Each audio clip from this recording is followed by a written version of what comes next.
Tatlong anak, isang ina, at Gemma lang ang puhunan? Kawawa naman. Pinaglihis sa kaiyan. Sarcastic kung sabi ng pasaherong babae habang tinitingnan si Luna sa gilid ng bus station. Bitbit ang tatlong batang tila clone ng isang kilalang CEO. Napayuko na lang siya, hawak ang panindang yema na halos di na maubos. Wala kang kwentang asawa. Bulong niya sa hangin. Pero bakit sa mga mata nila? Ikaw ang laging hinahanap. Isang itim na helicopter ang dumaan sa ulap. Tumunog ang cellphone ng lalaki sa loob ng limo. Sir, nakita na po namin si Ma'am Luna. Bit-bit ang triplets. Bago ka pa lang sa channel neto, ibang kwento ni Ate Jane, istorya mo, ikwento ko. Huwag kalimutang pindutin ang notification bell at subscribe mo. Mainit ang sikat ng araw sa bus station ng San Isidro. Amoy usok, pawis, at mantika ang paligid. Mula sa kalsadang mabuhangin, maririnig ang mga busina ng mga bus at tawanan ng mga vendors. Sa gilid ng terminal, sa lilim ng isang kalawangin at sarang waiting shed, naroon si Luna. Nakaupo sa isang plastic stool, may dalang tray ng yema sa kantungan. Yema po, 5 piso lang. Sigaw niya habang inaalo ang tatlong makukulit na bata sa tabi. Ang triplets, Liam, Lino at Liana, ay tila kopya ng isang kilalang mukha sa business world. Matangos ang ilong, makapalang kilay, matalim ang tingin, pero sa kanilang mga mata, walang bahid yabang. Puro inosenteng katanungan at pagkamangha sa mundo. Nanay, gutom na po ako. Reklamo ni Liam habang hinahawakan ng tiyan. Wala pa tayong benta, anak. Hintayin mo si Kuya Totoy. Baka bigyan ka ulit ng pandesal. Sagot ni Luna habang pilit ang ngiti. Lumapit ang isang matandang babae, tila pasahero. Magkano sa isang piraso? 5 piso po, nanay. Masiglang sagot ni Luna. Baka lasang asukal lang yan. Sige, isa lang. Bulalas nito habang nag-aabot ng baryang kinakalawang. Salamat po. Sabay ko ni Luna. Pagkatapos ng ilang minuto, isang babaeng social climber na may malaking shades at hawak na Hermes bag ang lumapit. Tinapunan sila ng mapanlait na tingin. 3 anak, isang ina. At Gemma lang ang puhunan? Kawawa naman. Pinaglihis sa kahiyan. Sarcastic kung sabi nito. Sabay talikod at nilakasan ang tawag sa cellphone. Napayuko si Luna. Nangingilid ang luha. Wala kang kwentang asawa. Bulong niya sa hangin. Pero bakit sa mga mata nila, ikaw ang laking hinahanap? Niyakap niya ang mga anak. Walang ibang iniwan ng lalaking iyon kundi alaala at 3 anak na kopyang-kopya nito. May isang vendor na lumapit. Si Mang Totoy, ang mabait na konduktor na madalas tumutulong sa kanila. Oh, Luna, ito ang pandesal. Alam kong hindi ka pa nanananghalian. Pasensya na. Ito lang muna. Maraming salamat po, Mang Totoy. Hindi ko po ito malilimutan.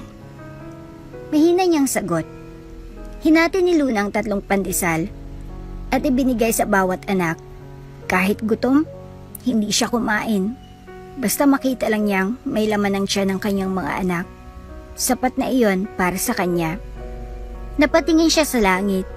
Isang itim na helicopter ang lumipad sa ulap, mabilis at matikas. Parang panghalimaw yun, Nay! Sigaw ni Lino habang itinuro ang langit. Tumawa si Liana. Pag mayaman tayo, sakay tayo dyan. Napangiti si Luna sa loob ng ilang segundo. Ngunit ang ngiting iyon ay mabilis ding napalitan ng lungkot. Hindi niya alam. Dati na siyang nakasakay sa ganong uri ng sasakyan. Dati siyang May mundo na hindi nila kailanman pinakalang bahagi pala nila. Ngunit sa kabilang panig ng bansa, isang lalaking kakagising lang mula sa kanyang business class na limo. Suot ang itim na coat at relong Swiss na higit sa kalahating milyong piso ang halaga. Tumunog ang kanyang cellphone. Sir. Boses sa ni Jules, ang kanyang matapat na assistant. May nakita po akong babae sa bus terminal na nagtitinda ng yema. Bitbit ang triplets na kamukhang kamukha ninyo. Napatingin sa labas ng bintana ng lalaki. Triplets? Sir, walang duda. Kopyang-kopya ninyo. Napatayo siya. Agad na bumuntong hininga sa loob ng kanyang dibdib. May matagal nang nananahimik, nalungkot, na biglang nagising. Prep the jet. Utos niya sa malamig na tinig. Bring them home. Ngunit sa terminal, walang kaalam-alam si Luna sa paparating na unos.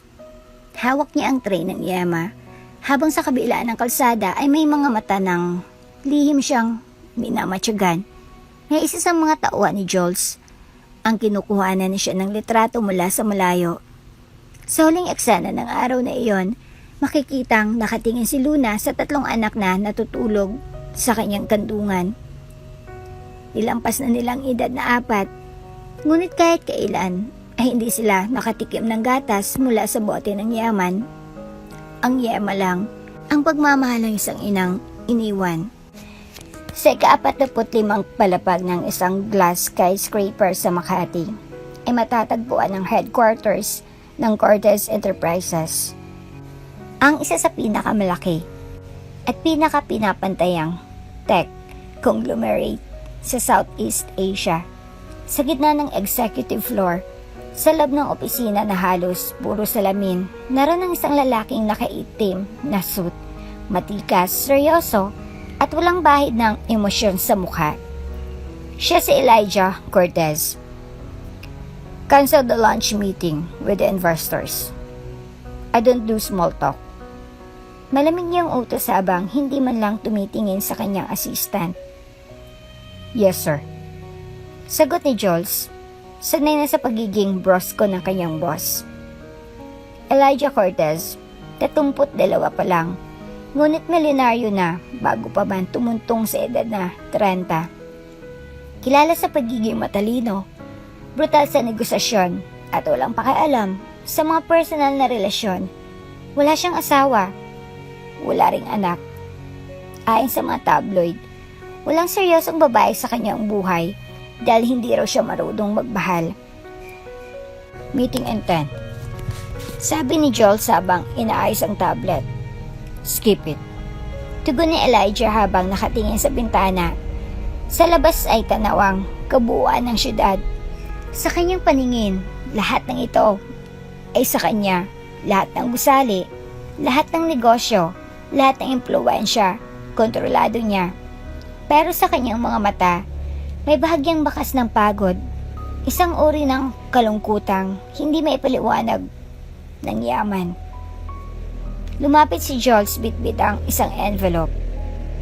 Sir, pinapadala ito ng legal team para raw sa annulment petition ng isang dating kasal nyo na kailanman ay hindi natuloy dahil sa aksidente. Tumigil si Elijah. Kinuha niyang envelope, binuksan, at pinagmasdan ang mga papel.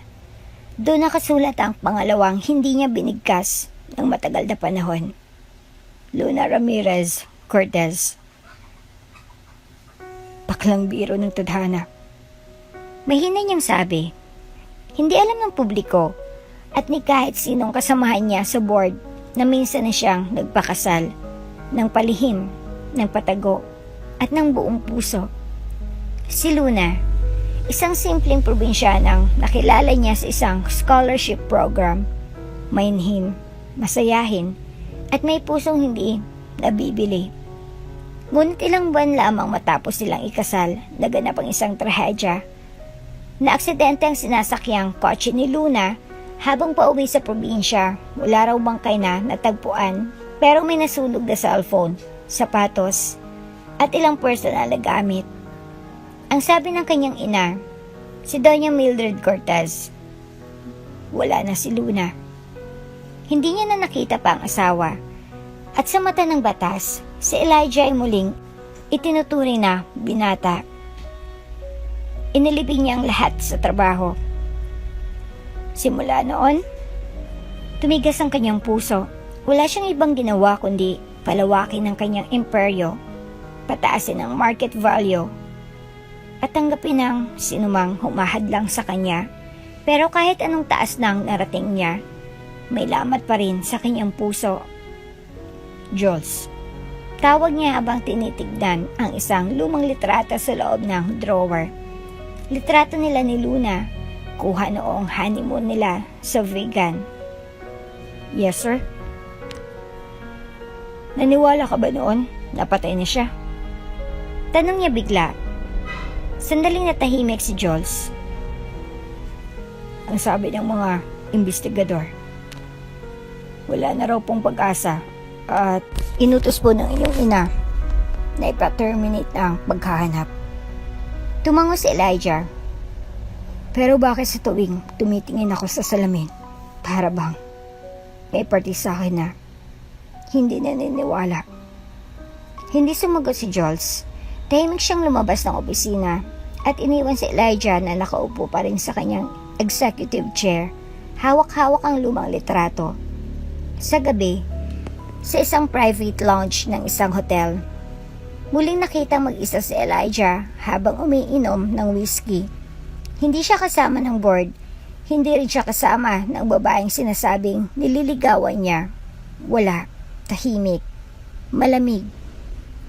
Sa isang sulok ng lounge, may lumapit na babae. Isang kilalang modelo. Mr. Cortez, I've been waiting for our dinner. Should I join you now? Ngunit walang reaksyon si Elijah. Tinunggay niyang natitirang alak at malamig na tumugon. I don't dine with people I don't love. Nagulat ang babae. Pinilit ngumiti ngunit halatang napahiya. You thought wrong. Sabay tayo ni Elijah at tuluyang iniwan ng babae. Pag-akit niya sa suit, dumungaw siya sa bintana. Sa ibaba, tanaw ang mga ilaw ng lungsod. Pero sa kanyang paningin, ito'y parang mga bituin na walang direksyon, walang halagang yaman kung walang makakahawak ng puso mong yelo. At sa gabi ring iyon, hindi niya alam, may 3 batang kamukhang kamukha niya ang natutulog sa gilid ng bus terminal habang ang nanay nila ay binibilang ang natirang yema sa tray. Sa 2 magkaibang mundo, may isang lihim na unti-unting mabubunyag at sa tadhana, walang lihim ang maitatago ng habang buhay. Ang tunog ng rolling luggage at announcement ng airline ay nagkalat sa loob ng VIP lounge ng private terminal. Tahimik na nakaupo si Jules, ang assistant ni Elijah, habang pinagmamasdan ng paglapag ng jet ng Cortez Enterprises. Wala sa kanyang hitsurang kahit anong kaba, pero sa loob niya, kumakabog ang puso. Hawak niya ang cellphone. Nanginginig ang daliri habang pinipindot ang number ng kanyang boss. Ilang araw na siya nagpapabalik-balik sa mga probinsya para sa isang confidential mission na iniutos mismo ni Elijah. Hanapin ang kahit anong bakas ng babaeng minsang mahal na mahal ng CEO, si Luna. Pero ang hindi niya inaasahan ay ang simpleng tagpo na kanina lang ay nasaksihan niya. Isang babae sa gilid ng terminal, may tray ng yema, bitbit ang 3 bata. At ang mga batang iyon, halos kopyang-kopya ni Elijah Cortez. Tumunog ang linya. Saglit pa'y sumagot ng kabilang dulo. Jules, nasa biyaya ko. Shorten this. Sir. Hingal pa ni Jules.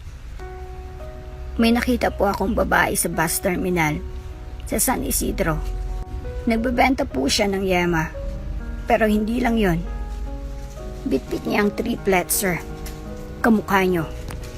Kamukhang kamukha nyo. Tahimik ang linya Sir, nandyan po kayo? May kaluskos sa kabilang linya. Parang biglang naupo ang lalaki. Triplets? Malamig pero nanginginig ang boses ni Elijah. Opo sir, 3 bata. Parehong pareho sa inyo. Ang itsura nila, parang mini version nyo. At sir, yung babae, hindi man ako sigurado agad. Pero sa dami ng litrato ni Ma'am Luna na nakita ko noon sa office nyo, malaki ang posibilidad na siya yun. Muling natahimik si Elijah sa linya. Hindi siya makagalaw. Nakatitig lang siya sa isang walang laman na wine glass sa kanyang harapan. Ang pangalan ni Luna, ang triplets. At ang posibilidad, lahat iyon ay parang kulog sa tahimik niyang mundo. Hindi pwedeng siya yun. Patay na siya.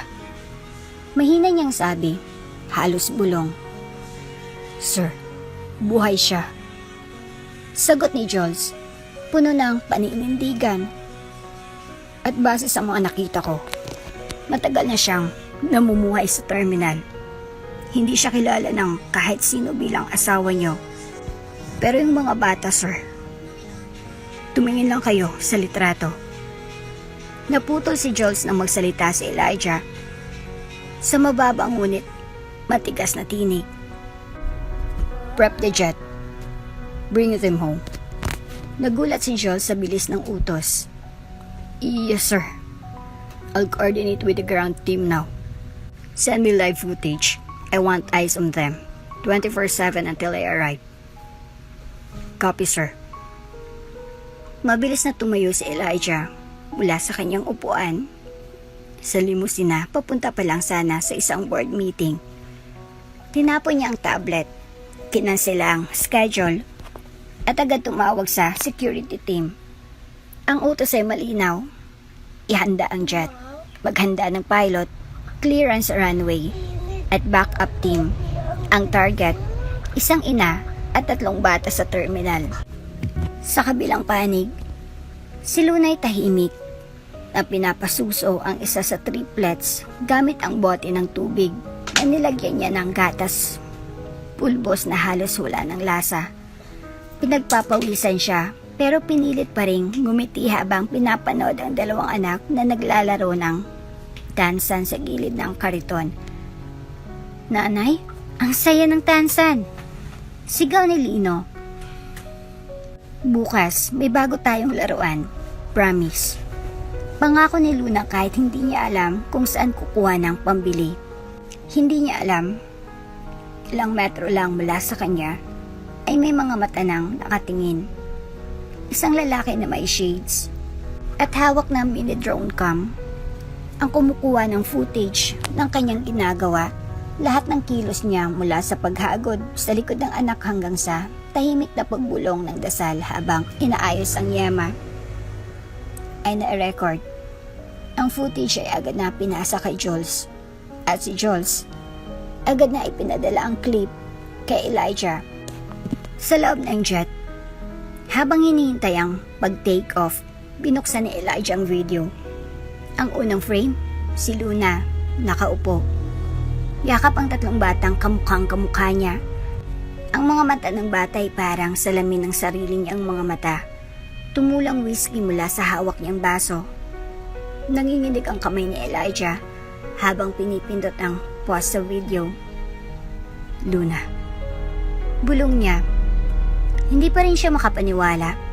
Ilang taon siyang naniniwala na patay na ito. Ilang taon siyang bumangon sa ideyang wala na ito sa mundo.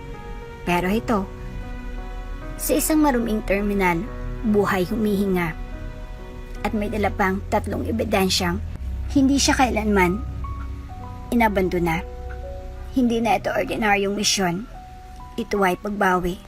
Bago ang karito ng Yema at buhay sa terminal, si Luna Ramirez ay isang matalinong estudyante probinsyana na nabigyan ng scholarship sa lungsod. Anak siya ng isang labandera at isang karpintero sa bayan ng Silang, Cavite. Hindi marangi ang buhay nila, pero masipag at puno ng pangarap si Luna. Isa siya sa mga napiling scholar ng Curtis Foundation. At dito nagsimulang hindi inaasahang yugto ng kanyang buhay. Siya po si Luna Ramirez, top scholar from Silang. Pagpapakilala ng head ng foundation habang iniharap siya kay Elijah Cortez, batang CEO ng Cortez Enterprises. Ang unang tingin ni Elijah kay Luna ay may halong paghanga, hindi man sosyal sa pananamit, may kakaibang ningning sa mga mata ng dalaga, matatag, totoo, at hindi natitinag. Ilang beses silang nagkasalubong sa campus sa mga susunod na linggo. Pero isang gabi, matapos ang event ng foundation, naglakas loob si Elijah. Gusto mo bang kumain sa labas?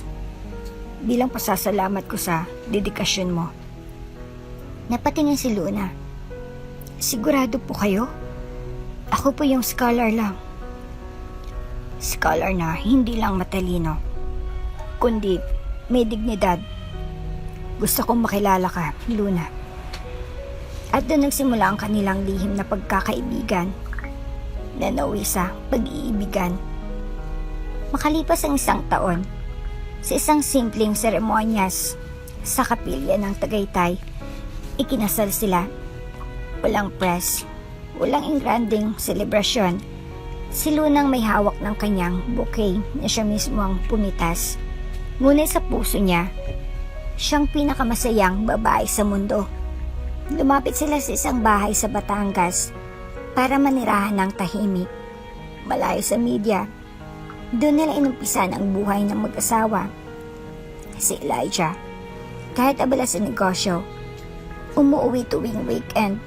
Si Luna naman ay nagluto, nagtanim ng mga bulaklak, at unti-unting sinimulang pangarapin ang magkaroon ng pamilya. Ngunit hindi naging madali ang lahat. Hindi mo siya pwedeng pakasalan. Galit na boses ni Doña Mildred Cortez, ang ina ni Elijah, ang unang nagbanta sa katahimikan nila. Too late, ma. Kinasal na kami. May hinahong sagot ni Elijah. Anong malay mo kung kinagamit ka lang yan? Mas kilala ko si Luna kaysa sa pagkakilala mo sa sarili mo. Simula noon, nag-umpisa ang tensyon. Hindi na nagpakita sa kanila ang Donya. Naging malamig ang kumpanya sa pangalan ni Luna. Ngunit kahit ganon, pinili pa rin nilang ituloy ang buhay. Hanggang isang araw, dumating isang trahedya. Pauwi na si Luna galing bayan. Sakay ng kotse na ipinahiram ni Elijah. May dala siyang rekado para sa paboritong ulam ng asawa, kare-kare. Birthday sana ni Elijah kinabukasan, at plano niyang surpresahin ito. Habang binabaybay ang kalsada, isang itim na pick-up ang biglang sumulpot at binangga ang gilid ng kotse. Nawala ito sa kontrol. Tumilapon pababa ng bangin at nabalot ang usok ang paligid.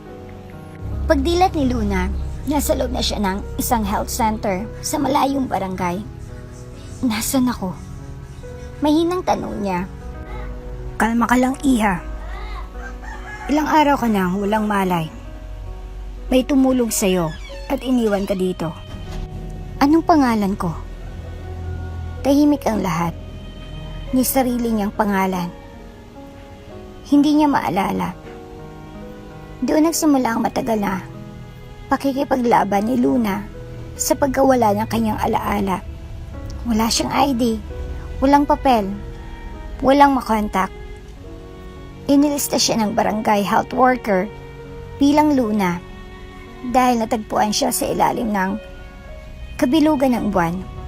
Walang nakakaalam na siyang asawa ni Elijah Cortez. At siya mismo, hindi rin alam kung sino siya. Sa loob ng ilang linggo, nagsimula siyang manirahan sa tabing palengke. Pinag-isa ang sarili gamit ang mga simpleng gawaing bahay. Naglalaba, naglalako. Nagsimulang gumawa ng yema gamit ang recipe ng matandang vendor sa tapat ng terminal. Nakalipas ang ilang buwan, napansin niyang lumalaki ang tiyan niya. Nabuntis pala siya bago ang aksidente. At sa gitna ng pagkalito at pagkalimot, dumating ang 3 sanggol, 3 buhay na hindi niya matandaan kung kanino nang galing. Ngunit buong puso niyang minahal. Mula noon, naging misyon ni Luna na itaguyod ang mga anak. Hindi niya inalam ang nakaraan dahil sa bawat araw na wala siyang maalala. Mas pinipili niyang tumutok sa kinabukasan ng kanyang mga anak. Sa bawat pagtutulak ng kariton ng yema, sa bawat barya na kinikita niya, sa bawat patak ng ulan na tumatama sa bubong ng barong-barong nilang inuupahan. Nananalig siya sa isang bagay na balang araw makikilala niya kung sino siya at makikilala niya kung saan siya talaga nabibilang. Ngunit para kay Elijah Cortez at sa buong mundo, si Luna ay patay na. At para kay Luna, wala siyang ideya na siya ay minsan ng minahalang pinakamakapangyarihang lalaki sa bansa. Tahimik ang gabi sa loob ng malawak na mansyon ng mga Cortez. Sa kabila ng lamig ng hangin mula sa hardin, may apoy na bumabalot sa dibdib ni Doña Mildred Cortez habang tinitingnan niya ang sarili sa salamin. Nakaayos ang buhok, perlas sa leeg, at hawak ang isang basong kristal na may mamahaling alak. Sa panlabas, isa siyang imahe ng formalidad at kapangyarihan. Ngunit sa loob-loob niya, may isa siyang kinamumuhian hanggang ngayon. Si Luna, ang babaeng sinumpa niya, hindi kailanman magiging bahagi ng pamilya nila. 5 taon nang nakararaan.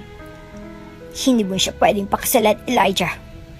Sigaw ni Doña Mildred habang pinupukpuk ang mesa ng dining room. Ma, kasal na kami ni Luna. Mariing sagot ni Elijah. Kung hindi mo siya matanggap, wala na ako magagawa. Walang dugong mayaman, walang pangalan, at pinagmulan. Pahiya tayo sa buong lipunan. Hindi ko kailangan ng sosyal na asawa.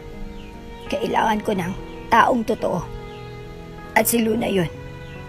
Matapos ang matinding pagtatalo, umalis si Elijah sa mansyon.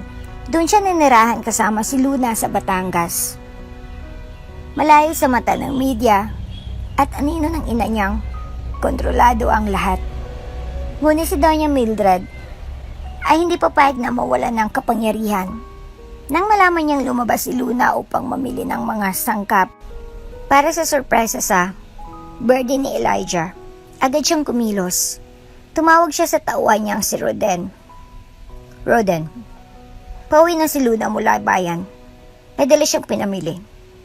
Ulat nito, siguraduhin mong hindi na siya makakabalik sa bahay. Malamig na sagot ng Donya. Ngayon na. Opo, ma'am. Habang pauwi si Luna, isang itim na pick-up ang biglang humarurot mula sa gilid ng kalsada at binangga ang sinasakyan niyang kotse. Nawalan ito ng kontrol at tuluyang nahulog sa bangin. Pagdating ng mga rescuer, hindi na makilala ang nasunog na sasakyan. Wala ring tagpo ang katawan. Ang tanging natira ay isang bracelet na may nakaukit na Luna, basag na cellphone at punit-punit na damit. Idineklara ng pulisya at media, patay na si Luna. Sigurado ka ba? Tanong ni Doña Mildred habang iniikot ang baso ng alak. Opo, ma'am. Walang nakita ang bangkay, pero lahat ng ebidensya ay tumutugma. Tinanggap ng mga otoridad na patay na si Ma'am Luna. Ulat ni Roden. Ngumiti si Donya. Burahin ang kasal. Ipaayos ang mga record. Siguraduhin kahit saan man siya hanapin, wala siyang bakas. Paano po si Sir Elijah? Hindi niya kailangan malaman ng totoo. Ang mahalaga, tapos ng istorya ng babaeng yon. Ngunit hindi niya alam, hindi pa tapos ang kwento ni Luna. Sugatan at walang malay. Natagpuan si Luna ng ilang magsasaka sa paanan ng bundok at isinugod sa isang maliit na health center. Matagal bago siya nakarecover. At nang makaahon, saka lamang niya na-discovering siya ay buntis. Wala siyang hawak na ID, wala siyang kilala, at walang ideya kung sino talaga siya, tuluyan siyang itinapon ng mundo sa limot pero may 3 buhay na kailangang isalba. Nanganak si Luna ng triplets at doon nagsimula ang bagong yugto ng kanyang buhay bilang yema vendor sa terminal. Makalipas ang halos 1 taon, may nakaabot na ulat kay Roden. Ma'am, may isang babaeng naglalako ng yema sa terminal sa San Isidro. Kamukha po ni Luna. May bitbit siyang 3 bata. Napaangat ang kilay ni Doña Mildred. Sigurado ka ba? Malabo pong siya yun. Walang ID, wala ring pangalan. Tahimik lang, parang walang maalala. Kung wala siyang maalala, hayaan mo siya. Hanggat hindi siya bumabalik sa Cortez, hindi siya banta. Ngunit sa puso ng Doña, may kumislot na takot. Hindi niya inasahan na mabubuhay si Luna at higit sa lahat na may bitbit itong mga anak. Ngayon, ilang taon mula noong aksidente, muling natigil ang mundo ni Doña Mildred sa isang tawag. Ma'am, sabi ng tauhan, nahanap na po ni Sir Elijah si Ma'am Luna sa terminal kasama ng triplets. Natigilan siya, nanlamig ang kanyang batok. Unti-unting nabitawan ng hawak na tasa at umama ito sa marble na sahig. Imposible. Mahinang bulong niya, ngunit alam niyang totoo. Ang babaeng pinaniniwalaan niyang patay na. Ang babaeng pinilit niyang burahin sa mundo ni Elijah. Buhay na buhay. At ngayon, ay may 3 batang ebidensya ng kasalanang hindi niya na may kakaila. Mainit ang araw sa San Isidro Terminal. Sa gitna ng mga bus, pasahero at vendors, may isang babaeng tahimik na nagtutulak ng kariton. Nakasuot siya ng simpleng blouse at lumang maong. May sombrero sa ulo at may 3 maliliit na batang naglalakad sa tabi niya. Yema po! 5 piso lang! Bili na po kayo! Sigaw ni Liam habang hawak ang isang tray. Bili na po! Masarap to! Gawa ni nanay! Dagdag ni Lino, habang karga naman ni Liana ang isang pirasong yema sa supot. Ang kanilang nanay, si Luna, ay walang ibang baon kundi lakas ng loob at paulit-ulit na dasal. Wala siyang naalala tungkol sa kanyang nakaraan. Walang alaala kung sino siya noon, kung saan siya galing o kung sino ang ama ng kanyang mga anak. Ang alam lang niya, nang magkamalay siya sa isang health center ilang taon nang nakalipas, bitbit niya na sinapupunan ng mga triplets. At simula noon, pinili niya nang lumaban araw-araw, kahit walang pangalan, kahit walang kinabukasan. Minsang narinig niya ang isang vendor na nagtatawa sa tabi. Baka yan ang galing sa party na buntis na iwan. Tapos ngayon, palimos ng buhay. 3 anak. Pero isa, walang amang kasama? Marangi yumuko si Luna. Hindi siya sumagot. Hindi siya tumingin. Sanay na siya sa ganitong mga salita. Sa loob ng halos 5 taon, ganyan ang buhay niya sa terminal. Pero tuwing tinitingnan niya ang 3 bata na masayang tumatakbo sa gilid ng terminal, doon siya kumukuha ng lakas. Hindi niya alam kung kanino sila nagmana. Pero isang bagay ang malinaw. Sa kabila ng pagkawala ng kanyang alaala, ramdam niyang koneksyon sa mga batang ito. Para bang silang nagsisilbing tanikala na sa isang mundong hindi niya maalala. Luna! Tawag ni Mang Totoy, isang matandang konduktor na palaging bumibili ng yema. Nandito na po ako, Mang Totoy. Mabilis na sagot ni Luna. Sabay abot ng 3 piraso ng yema. Ito, 20. Tabi mo ng sukli, ha? Salamat po talaga. Kayo lang po ang hindi nagtanong kung bakit wala akong alaala. Ngumiti sa Mang Totoy. Hindi ko kailangang malaman ang nakaraan mo. Ang mahalaga, nakikita kong mabuting ina ka sa mga anak mo. Muntik nang mapaiyak si Luna, pero pinigilan niya. Ang totoo, si Mang Totoy ang kauna-unahang taong tumulong sa kanya nang una siyang makita sa terminal. Pitpit ang mga sanggol, walang ID, walang pangalan, walang tirahan. Siyang tumulong sa kanilang makahanap ng silid paupahan sa likod ng terminal. Ang silid ay maliit. Isang lumang kwarto na may sira ang kisame. May manipis na kutson at walang bentilador. Minsan ay kailangan pa nilang magtiis sa init at lamok. Pero doon natutong tumawa ang triplets. Doon sila unang natutong magsalita.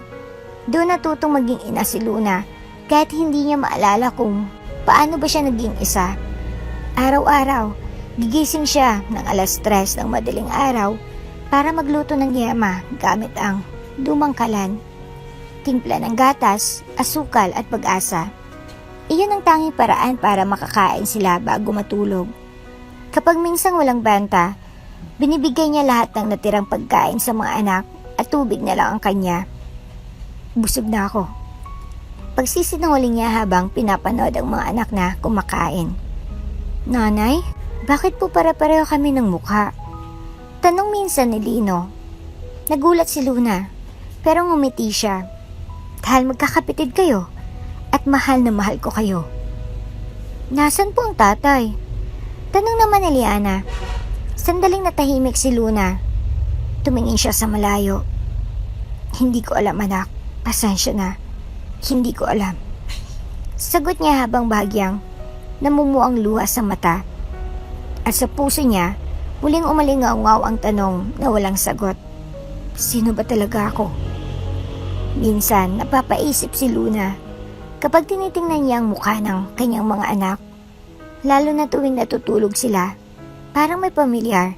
Hindi niya alam kung saan niya nakita ang ganoong mata, ganoong ngiti.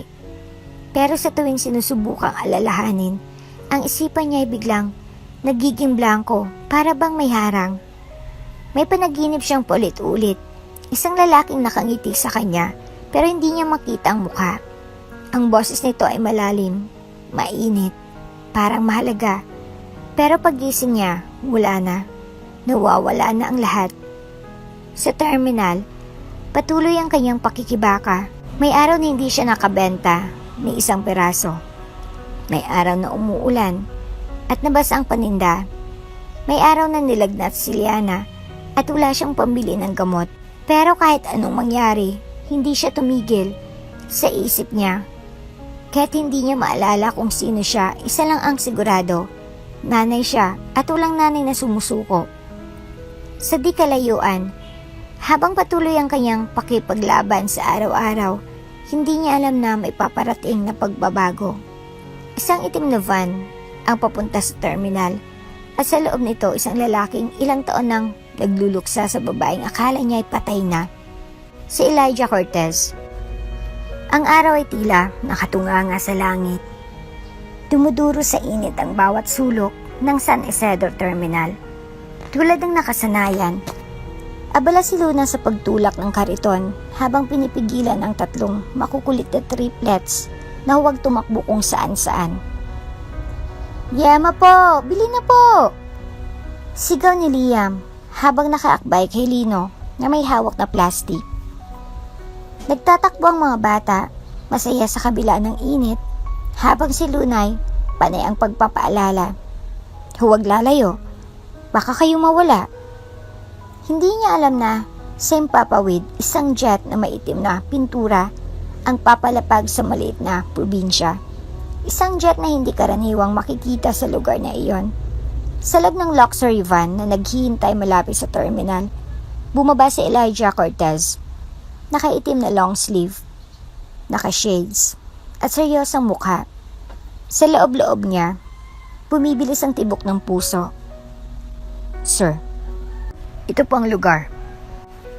Sa gilid daw siya ng waiting shed, kadalasang naglalako. Sabi ni Joel sabang hawak ang tablet na may picture ni Luna. Matagal nang kuha pero hindi nagbago ang hitsura. Tahimik si Elijah. Hindi niya alam kung paano siya haharap. Hindi niya rin alam kung makikilala pa siya ng babaeng mahal niya noon. Let me go alone. Utos niya. Stay here. Pagkababa ni Elijah, dahan-dahan siyang naglakad. Ang paligid ay amoy asfalto, usok ng bus, at pawis ng mga tao. Tila bumagal ang oras. Sa dulo ng terminal, nakita niyang isang babaeng may dalang yema. Pinapalibutan ng 3 bata. Napahinto siya. Hindi siya makahinga. Si Luna. At ang mga bata, hindi may tatanggi, kamukhang kamukha niya. Lumapit siya ng bahagya. Luna. Mahina niyang tawag. Hindi lumingon ng babae, habala ito sa pag-aayos ng mga paninda. Lumapit pa siya hanggang halos ilang hakbang na lang ang layo nila. Luna. Mas malakas ngayon ang boses niya. Napalingon si Luna. Nagtamang kanilang mga mata. Saglit na katahimikan, si Luna ay tila nagtataka. Tinignan niya ang lalaki mula ulo hanggang paa. Parang may gustong maalala pero wala. Ngumiti si Elijah. Pilit pinapawi ang kabang bumabalot sa dibdib niya.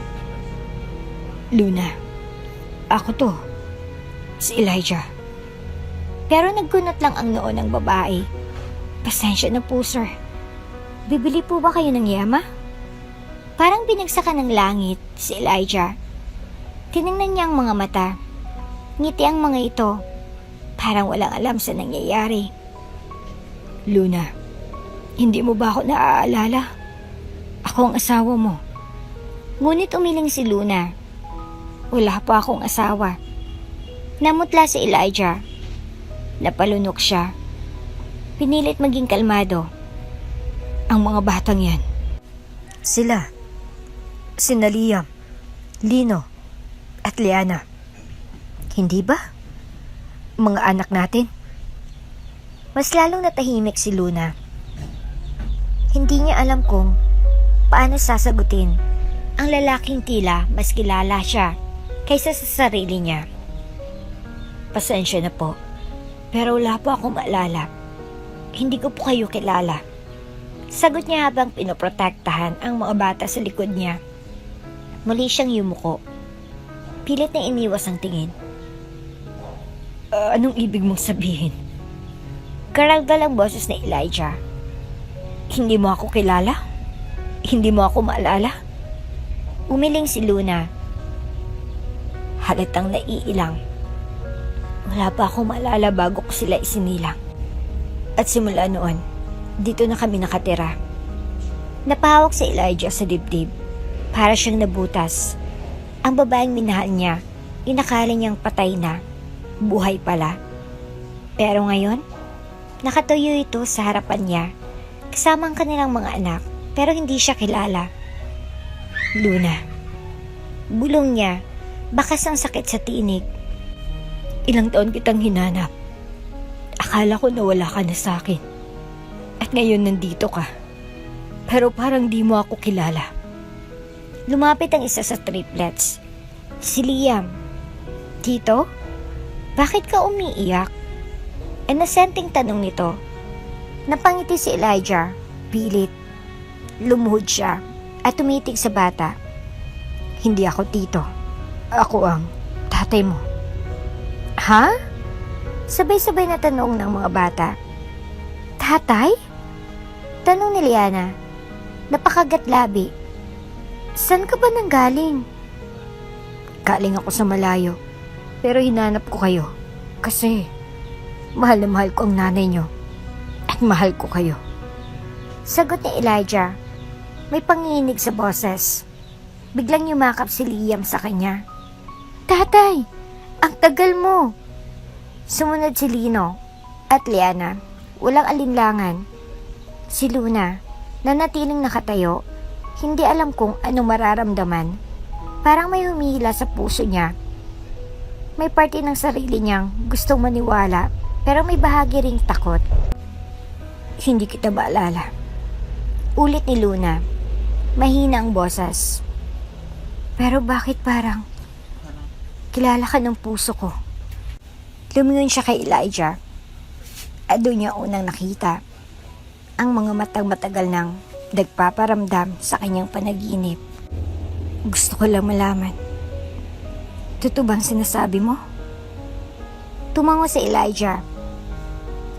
Oo. Kahit hindi mo ako maalala, handa akong patunayan yon. Huwag kang matakot. Tahimik na tumungo si Luna, pero ramdam ang tensyon. Hindi pa rin malinaw sa isip niya ang lahat. Ngunit sa mga mata ng lalaki, may kirot at pagmamahal na tila hindi kayang pekein. Hindi kita maalala. Ulit ni Luna, habang yakap ang tatlong anak. Sa likod niya, ang kariton ng Yema ay tahimik na nakatigil, parang saksi sa isang sandaling hindi inaasahan. Tahimik si Elijah, nakatayo sa harap nila. Ang dami niyang gustong sabihin, pero paano mo nga ba ipapaalala ang nakaraan sa isang taong nakalimot? Okay lang. Sagot niya, pilit ang ngiti. Kahit hindi mo pa ako maalala ngayon, hindi ako aalis. Nandito lang ako. Dapayo ko si Luna. Ramdam niyang bigat sa dibdib. Hindi niya maintindihan kung bakit parang kilala niya ang mga mata ni Elijah. Yung titig dito, may kirot, may pag-aalala, may pagmamahal. Pero ang utak niya, blanco. Kinagabihan, sa terminal pa rin sila. Hindi pa rin siya pumayag sumama kay Elijah kahit ilang ulit siyang pinakiusapan nito. Hindi ko kayo kilala at hindi ko kayang sumama sa inyo, lalo na't may mga anak akong inaalagaan. Sabi niya, Luna, gusto ko lang kayong dalhin sa mas ligtas na lugar.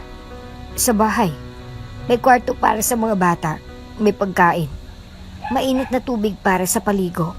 Hindi kayo kailangang magbenta sa init o sa ulan. Makiusap ni Elijah, nagmamakaawang boses. Napatingin si Luna sa mga bata. Kakatulog lang ng mga ito. Magkakatabing nakahiga sa isang sirang karton. Hindi ko kayo kilala. Mahinang ulit niya, pero salamat. Sa van, si Elijah tila namamanhid. Tinakpan niya ng palad ang mga mata. Bakit gayon pa?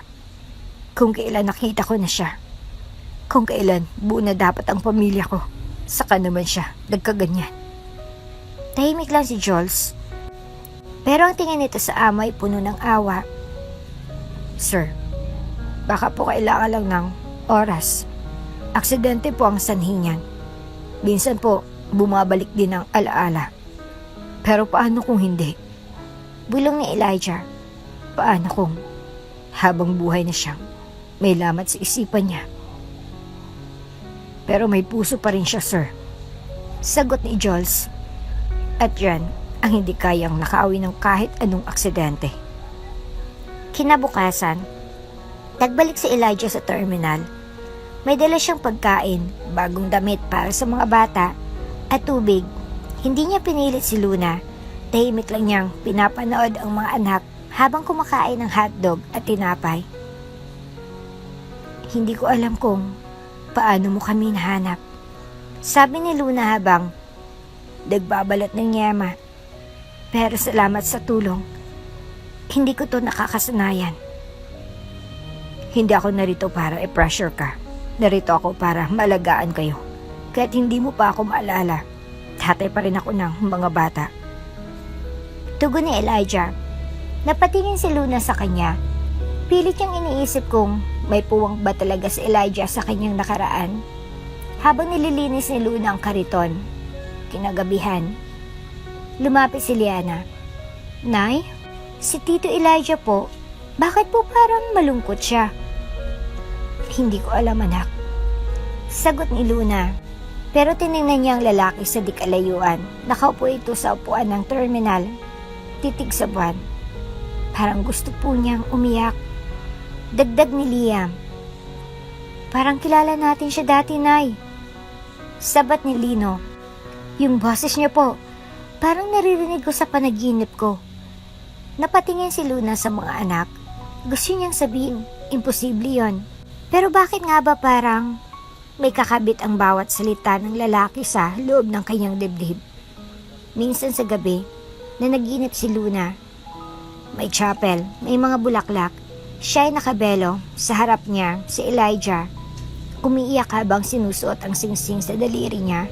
Napaangat siya ng bangon, pawisan, nanginginig. Naglakad siya palabas ng terminal. Sa gilid, nandoon si Elijah. Natutulog sa loob ng van, bukas ang ilaw. Kumatok siya. Agad itong bumangon. Luna, anong nangyari? Nanaginip ako.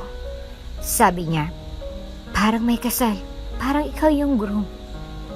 Tumigil si Elijah. Totoo yun. Ha? Ikaw ang asawa ko, Luna. Ikinasal tayo bago ka nawala. Hindi ko alam kung paano kita muling mahanap hanggang sa nakita kita dito. Napalunok si Luna. Tila bumilis ang tibok ng puso niya. Hindi dahil sa kabalang, kundi dahil may parte ng sarili niyang gustong umiyak dahil parang may nawalang mahalaga. Hindi ko pa rin maalala. Sabi niya, garal-gal ang tinig. Pero hindi ko alam kung bakit. Sa bawat titig mo, parang may humihila sa akin. Siguro ang puso mo. Naalala pa ako. Sagot ni Elijah, malungkot ang ngiti. Kinabukasan, bumalik ang jet. Handa na sanang lahat. Ngunit nang tanungin siya ni Elijah, maray ng sagot ni Luna. Hindi pa ako handa. Niintindihan nito ni Elijah. Okay lang. Hindi kita pipilitin. Basta kahit kailan, nandito lang ako. At sa mga bata, bilang ama nila, hindi ako aalis. Nakahanda na po ang sasakyan, sir. May security na rin po ang nakaabang sa paligid. Ulat ni Joel sa abang dahan-dahang lumapit si Elijah sa may gilid ng terminal. Tahimik si Elijah mula sa loob ng SUV. Tanaw niyang simpleng bangketa kung saan nakaupo si Luna.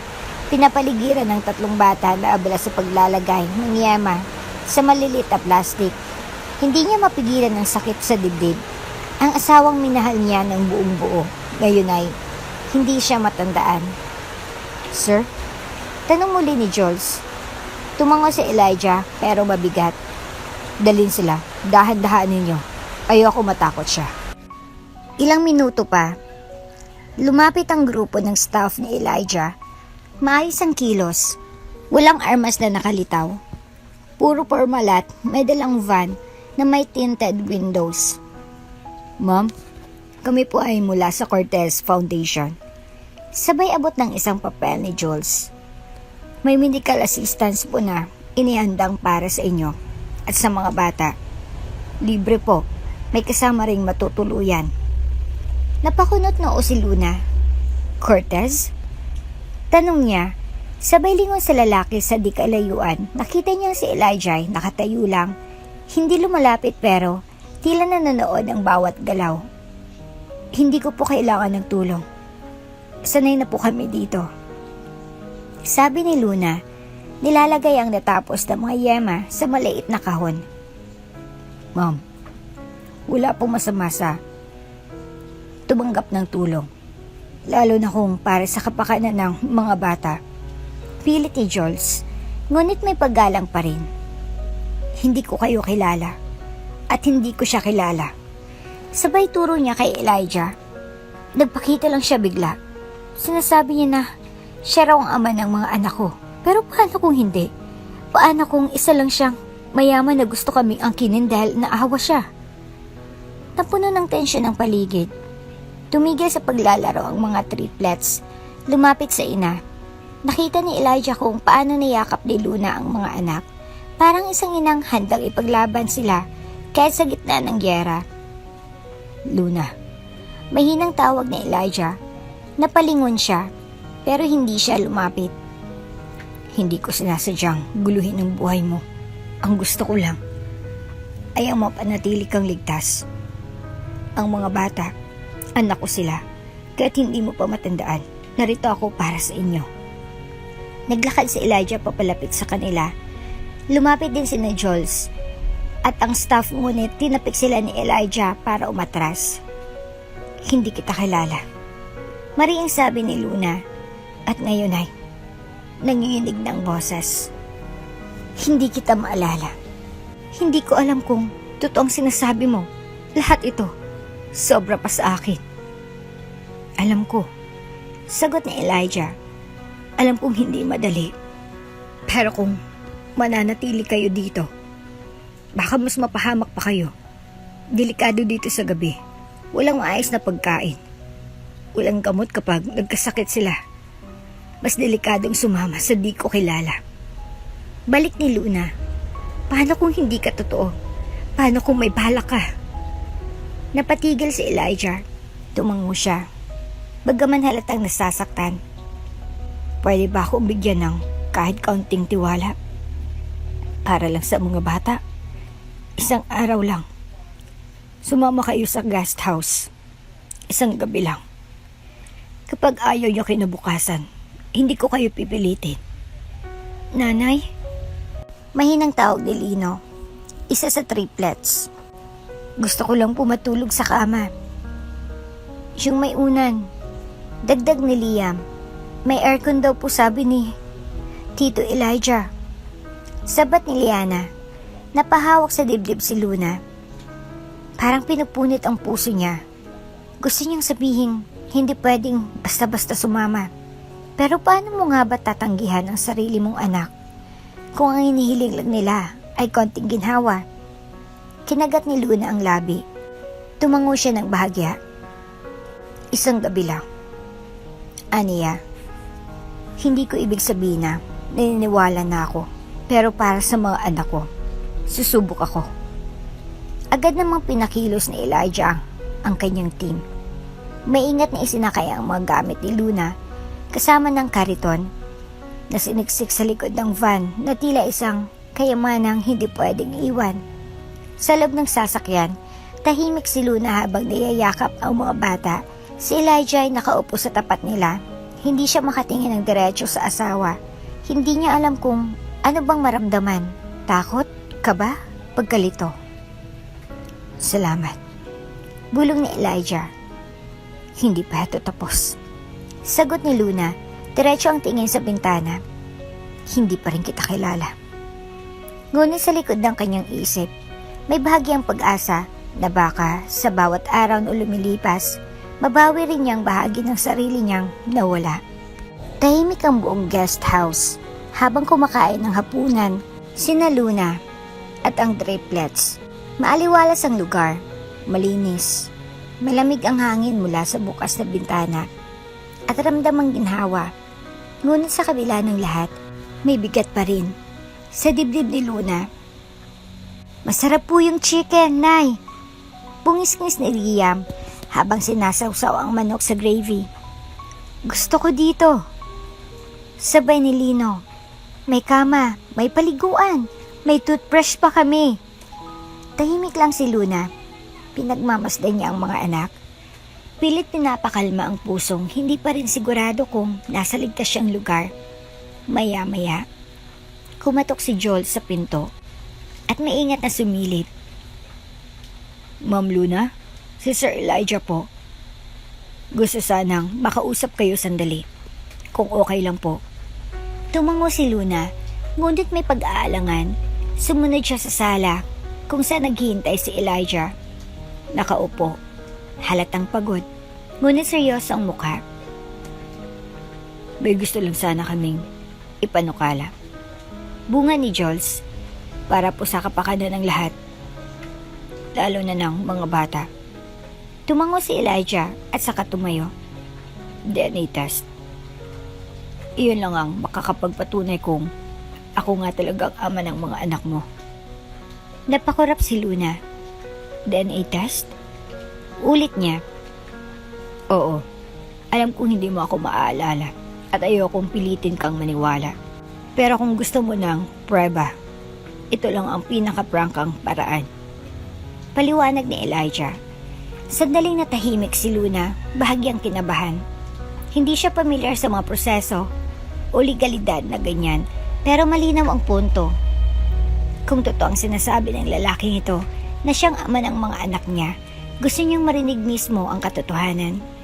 Hindi haka-haka, hindi alaala. Paano ang proseso? Tanong niya. Ako nang bahala. May private clinic akong pinapapunta bukas ng maaga.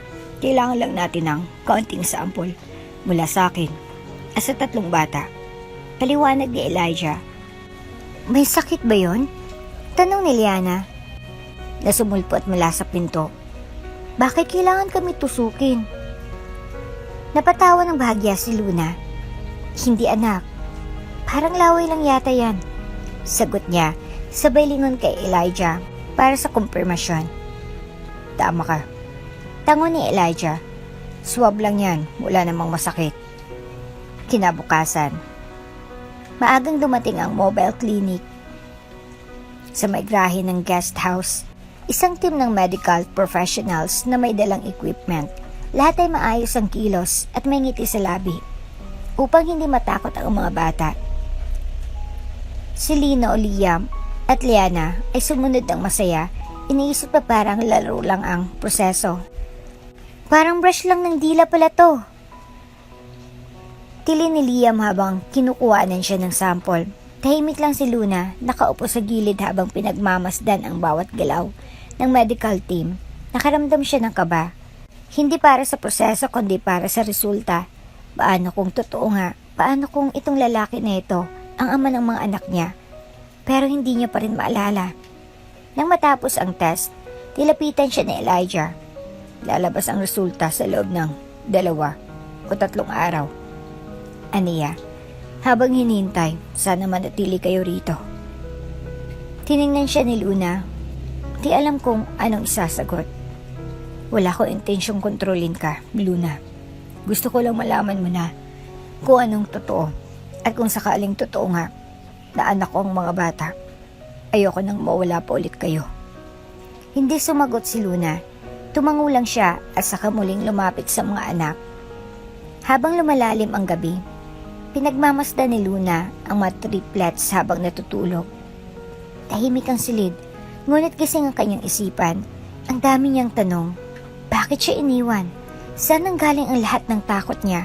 Bakit kahit walang alaala ay tila may bahagi sa puso niyang kumakapit sa pangalang Elijah? Bumalik sa isip niyang tanong ng isang doktor noong siya nagkamalay sa ospital taon nang nakalilipas. Ano pong pangalan niyo? At ang sagot niya, hindi ko po alam. Ngayon, ilang taon nang lumipas, hindi pa rin niya mabuo ang sarili niyang pagkatao. Pero ngayon, narito siya sa isang guest house na ang laki ay parang hotel, kasamang mga anak at isang lalaking sinasabi ng puso niya na pamilyar kahit walang alaala. Biglang tumunog ang pinto. Tumayo siya at sumilip. Si Elijah, may dalang gatas at tinapay. Baka gutom ka pa. Aniya, may ngiti. Salamat. Mahinang sagot ni Luna.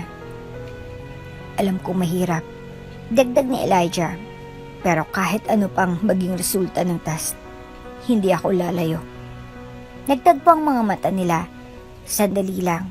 Isang saglit na para bang may alo na dumaang muli sa puso ni Luna. At dahan-dahang, hindi man sigurado, ay naramdaman niyang baka totoo nga. Tahimik ang umaga sa guest house. Nakatanaw si Luna sa bintana. Hawak ang tasa ng tsaa habang pinagmamasdan ang mga anak na masayang naglalaro sa damuhan ng malawak na hardin. Halos hindi siya makapaniwala na ito ang mundo nila ngayon. Mula sa terminal ng bus, ngayon ay malaparaisong bakuran ang kanilang nilalaruan. Sa kabilang bahagi ng estate, abalang-abala si Elijah sa loob ng kanyang opisina. Jules, siguraduhin mong darating ang mamayang hapon ang bagong set ng laruan na pina-order ko para sa kambal. Bili ni Elijah habang nilalagdaan ang ilang papeles. Opo sir, nakaschedule na rin po ang interview ng mga yaya at tutors na personal mong pinili. Tumango si Elijah. Kailangan nila ng komportableng buhay. Hindi sapat na ibalik ko sila sa piling ko. Kailangan kong iparamdam sa kanila na mahalaga sila. Maya-maya pa ay dumating ang interior designer. Mr. Cortez, nais po sana naming finalize ang disenyo ng playroom para sa triplets. Elijah na lang. Sagot niya sabay ngiti. Asiguraduhin niyong may kanya-kanyang corner ang bawat isa. Si Lino mahilig sa trend. Si Liana mahilig sa coloring books. Si Lia mahilig sa mga puzzles. Ayoko ng generic Gusto ko personalized para sa kanila. Napangiti ang designer. Noted po, Elijah. Habang lahat ay abala sa paghahanda, sa guest house ay napansin ni Luna ang ilang staff na nag-aayos sa paligid. Para saan po yung mga decorations? Tanong niya sa isang housekeeper. Ma'am, utos po yan ni Sir Elijah para raw po sa mga bata. Nagulat si Luna. Ang dami naman. Para sa isang fiesta. Ganun po talaga si Sir. Mula nung dumating kayo, araw-araw siyang may pinapagawa, lahat para po sa inyo. Napatigil si Luna. Hindi man niya maalalang nakaraan nila ni Elijah, may bahagi ng puso niya ang tila na antig sa ginagawa nito. Sa tanghalian, sabay-sabay silang kumain ng triplets. Sumabay si Elijah at sa bawat kwentuhan ng mga bata, tahimik siyang nakikinig at ngumiti. Papa Elijah, pwede po ba kaming magbike? Tanong ni Liam. May parating na bike bukas. 4 yon. Isa para sa'yo, isa kay Lino, isa kay Liana, at isa kay Nanay Luna. Natawa si Luna. Ako? Marunong pa ba akong magbike? Kung hindi mo maalala, tuturuan ka naming muli. Sabay-sabay na sabi ng mga bata. Tumawa silang lahat. Sa sandaling iyon, may katahimikan at aliwalas na parang matagal ng pamilya ang buong nilang paligid. Habang tulog ang mga bata sa hapon, dumaan si Elijah sa guest house. Nakita niya si Luna na naglalaba ng mga damit. Bakit ikaw gumagawa niyan? Tanong niya. Kasi nasanay ako. Di ba sabi ko naman sa'yo? Hindi ako sanay sa mga may katulong. I know. Pero gusto kong maramdaman yung ligtas na kayo. Komportable. Hindi na kayo kailangang magsakripisyo. Salamat. Mahina niyang tugon. Luna. Tinig ni Elijah ay seryoso. Ngunit may lambing. Alam kong hindi mo pa rin ako natatandaan at ayokong pilitin. Pero gusto kong malaman mo na simula nang mawala ka, araw-araw kitang hinanap. At ayokong nandito na kayo. Ayokong mawala kayong muli. Tahimik si Luna. Hindi niya alam kung anong isasagot. Gusto niyang maniwala, gusto niyang umasa. Pero hindi niya alam kung anong damdamin ng totoo o dala lang ng pakikisama. Kinagabihan, tinawagan ni Elijah ang kanyang abogado. Gusto kong ayusin ang legal custody ng mga bata. Kung kailangan kong itaas ang security sa paligid nila, gawin mo. Wala nang pwedeng manakit sa kanila, gaya ng ginawa noon kay Luna. Yes, sir. I'll arrange everything. Matapos ang tawag, pinuksan ni Elijah ang laptop at nag-type ng email. To Curtis Enterprises Board. Subject: Indefinite leave of absence. I'm taking time off. Family first. Bumalik siya sa bintana ng silid niya at muling tinanaw ang guest house. Doon niya nakita si Luna nakaupo sa labas. Pinapaypayan ng mga batang mahimbing na natutulog. Hindi niya mapigilan ang sarili. Sa gitna ng dami ng alaala, luha at sakit na pinagdaanan nila noon, heto pa rin siya, tahimik na nahuhulog muli sa babaeng minsan niyang minahal. At patuloy pa rin niyang minamahal. Umaga pa lang ay may kaba na sa dibdib ni Elijah habang naglalakad siya paikot-ikot sa salas ng kanyang mansyon. Hawak niya ang kanyang cellphone. Palipat-lipat ng tingin sa orasan. Dumating na raw ang resulta mula sa klinik. Hinihintay na lang ang courier. Sa loob ng guest house, tahimik na nag-aalmusal ang triplets at si Luna. Tahimik siya habang pinagmamasdan ang mga anak. Laging masaya ang mga ito, pero may bahagi ng puso niya na hindi matahimik. Hindi dahil sa duda sa kanila, kundi dahil sa gulong dala ng mga pangyayari. Nanay? Yung juice po. Sabay abot ni Liana ng baso. Ngumiti si Luna. Salamat anak. Biglang may kumatok sa gate. Isang staff ni Elijah ang sumalubong sa delivery. May hawak itong brown envelope na may malaking nakasulat. Confidential, DNA results. Mabilis itong inabot kay Elijah. Nanginginig ang kanyang kamay habang dahan-dahang binubuksan ang sobre. Habang unti-unting lumilitaw ang dokumento sa loob, kumabog ng husdo ang puso niya Para bang isang hatol ito, isang katotohanang maaaring magpanatag o tuluyang magwasak ng natitirang pag-asa. DNA test result. Probability of paternity. 99.99999999%.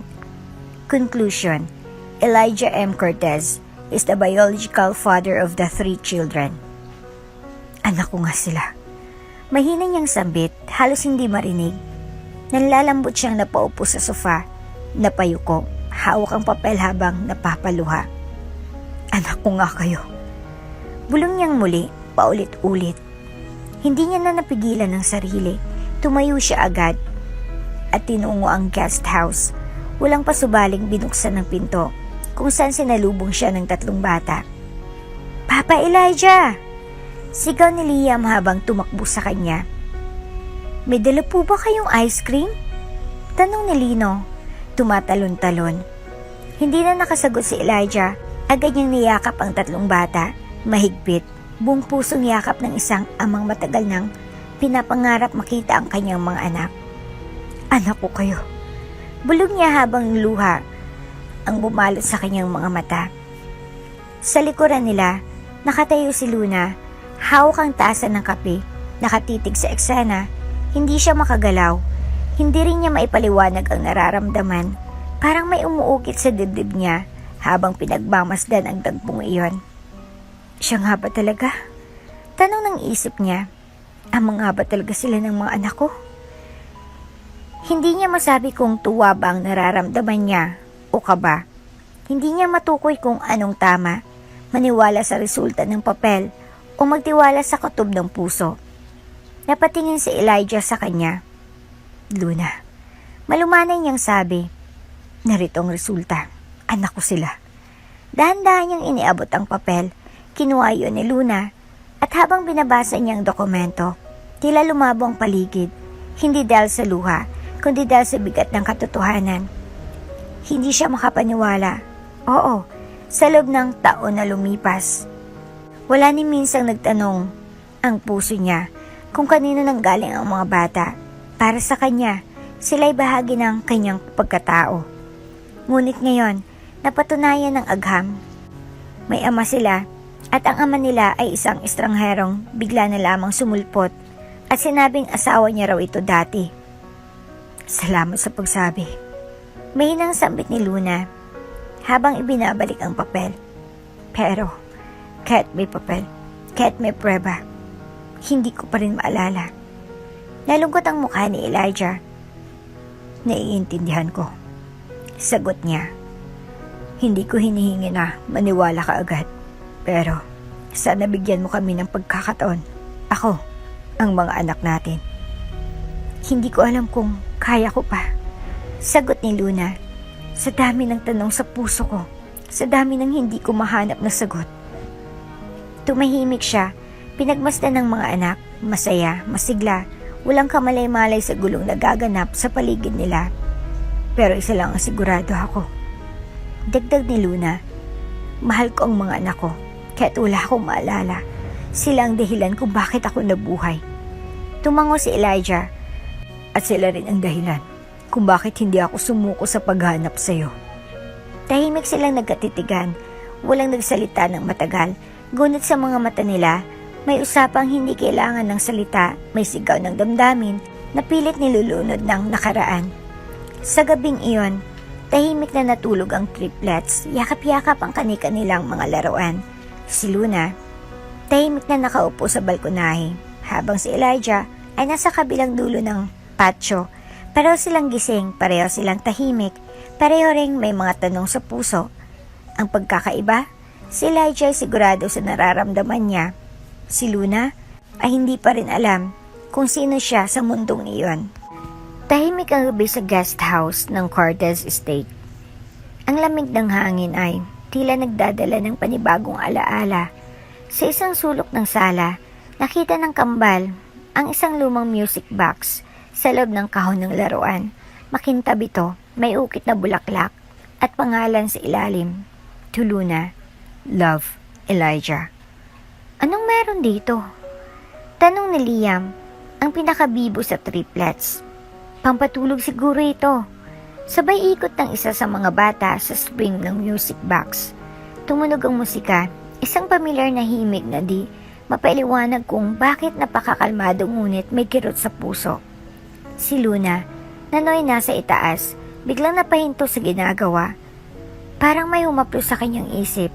Isang tunog, isang alaala. Dahan-dahan siyang bumaba ng hagdan. Takot na hindi mawari. Nang marating ang sala, nanlaki ang kanyang mga mata. Nakita niyang music box na inikot pa ng mga bata habang nakangiti. Tumigil siya sa tapat ng music box. Parang may hinihintay, isang tibok ng puso, isang peraso ng nakaraan. Bigla, isang flash sa isipan. Flashback. Isang hardin, maliwanag ang araw. Si Elijah nakaupo sa ilalim ng puno at siya, si Luna, ay nakasandal sa balikat nito. Happy anniversary. Wika ni Elijah habang iniabot ang music box. Simple lang, pero ito ang kanta natin. Napasigaw si Luna. Aray! Napahawak siya sa ulo habang unti-unting bumabalik ang mga alaala. Lumapit ang mga bata, sabay-sabay. Nay, nanay, anong nangyayari sa'yo? Ang sakit. Ang sakit ng ulo ko. Umiiyak siya habang nanginginig ang mga kamay. Pilit niyang sinarado ang mga mata pero lalong dumami ang bumalik. Flashback. Isang maliit na chapel. Si Luna at Elijah nakasuot ng kasal. Nakangiti habang nagbabalik taktakan ng panata. Pagkatapos, ang honeymoon, ang pagbili ng music box, ang biglang pagbangga ng kotse. Luna. Dumating si Elijah mula sa labas. Agad siyang lumapit. Anong nangyayari?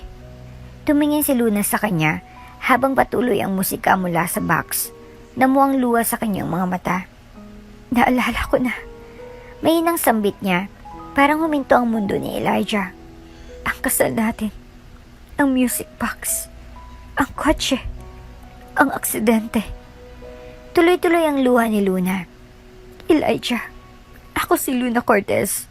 Asawa mo. Napasandal si Elijah sa upuan. Hindi makapaniwala. Thank God. Ngunit biglang nag-iba ang mukha ni Luna. Naging malamig ang tono. Pero bakit ngayon lang? Napatigil si Elijah. Anong ibig mong sabihin? 3 taon, Elijah. Nanginginig ang boses ni Luna. 3 taon akong nagtitinda ng yema sa terminal. Mag-isa. Walang maalala. 3 taon akong walang asawa. Walang pangalan. Walang boses. At ngayon lang ako hanapin? Luna, hindi mo naiintindihan. Akala naming lahat, patay ka na. Nawalan ka ng alaala. Hindi ka rin nahanap kahit anong gawin namin. 3 taon akong nabuhay sa hiya at hirap. Nangingilid ang luha sa mata ni Luna. Samantalang ikaw, CEO pa rin. Kumakain sa mamahaling restaurant. Nakakotse. Mayaya. May driver. Luna. Nanginginig ang boses ni Elijah. Hindi ko ginustong nangyari. Sinubukan ko. Pero wala akong balita. Wala kahit anong pahiwatig na buhay ka. Tumingin si Luna sa mga anak nila. Tahimik na nakatayo. Tila nararamdaman ang tensyon. Bakit ngayon mo lang kami binalikan? Hindi na sumagot si Elijah. Tinanggap niya lahat ng tanong, ng luha, ng sakit. Huminga na malalim si Luna. Ang totoo, gusto kong maniwala. Gusto kong maniwala na mahal mo pa rin ako. Pero Elijah, nasaktan ako. Sa sobrang tagal ng panahon. Ang sakit. Hindi na nakasagot si Elijah. Hiyumuko na lamang siya. Tahimik ang buong sala.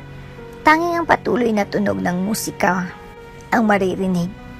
Lumingon si Luna sa mga anak. Tulog na tayo, mga anak. Pagod na si nanay. Tahimik na umakyat si Luna. Bitbit ang mga anak. Naiwan si Elijah sa sala. Hawak ang music box. Tumigil ang musika. Pero nagsimula ang gulo sa puso ni Luna. Tahimik ang umaga sa mansyon ng Cortez. Pero ang puso ni Elijah ay di matahimik. Matapos ang pagbabalik ni Luna at ng triplets, isang bagay ang gumugulo sa isip niya. Bakit nga ba hindi niya nahanap agad si Luna? At kung buhay pala ito, bakit wala siyang narinig kahit anong balita? Sa guest house, abala si Luna sa pag-aasikaso ng triplets. Ngunit habang nililigpit ang malaruan, natapunan niya ng tingin ang music box na pinatugtog kagabi. Muling bumalik ang alaala, ang kasal, ang honeymoon, ang matamis na halakhakan nila ni Elijah. At ang gabing iyon, bagong aksidente, biglang may kumatok sa gate. Si Jules ang nabukas. "Boss, may naghahanap daw po sa inyo. Sabi niya may alam siya tungkol sa aksidente ni Ma'am Luna." Nagkatinginan sina Elijah at Luna. Sa sala ng mansyon, pinapasok ang isang lalaking may edad, mukhang mekaniko. Halatang kabado. "Sir, ako po si Mang Berting. Ako po yung mekanikong inutusan para guluhin ang preno ng kotse ni Ma'am Luna." Nagdilim ang mukha ni Elijah. Napatingin kay Luna. Nanlaki ang mata. "Anong sabi mo?" Tanong ni Luna, nanginginig. "Pasensya na po, ma'am. Noon pong araw bago kayong maaksidente, may dumating na lalaki sa talyer. Binayaran po ako 50,000 para lang sadyain ang sira sa preno. Ang sabi niya, ayaw na raw kayong makita ng anak ng amo niya. Nagduda na ako noon pa. Pero nang mapanood ko kayo sa TV, nakasama si Sir Elijah at mga bata, hindi na pa ako mapakali." "Elijah," mahinang sabi ni Luna. "May nagplano." "Sino nag-utos sa'yo?" Tanong ni Elijah. Halos mabulong ang galit. Umiling si Mang Berting. "Di ko po alam ang pangalan. Pero may binigay siyang card, nakasulat po, Cortez Foundation, Executive Assistant. At may picture akong natago. Akin pong pinicturan yung driver na nagdala ng utos." Inabot ni Mang Berting ang lumang cellphone nang ipakita ang larawan. Nanlaki ang mga mata ni Elijah pati si Jules. Natigilan.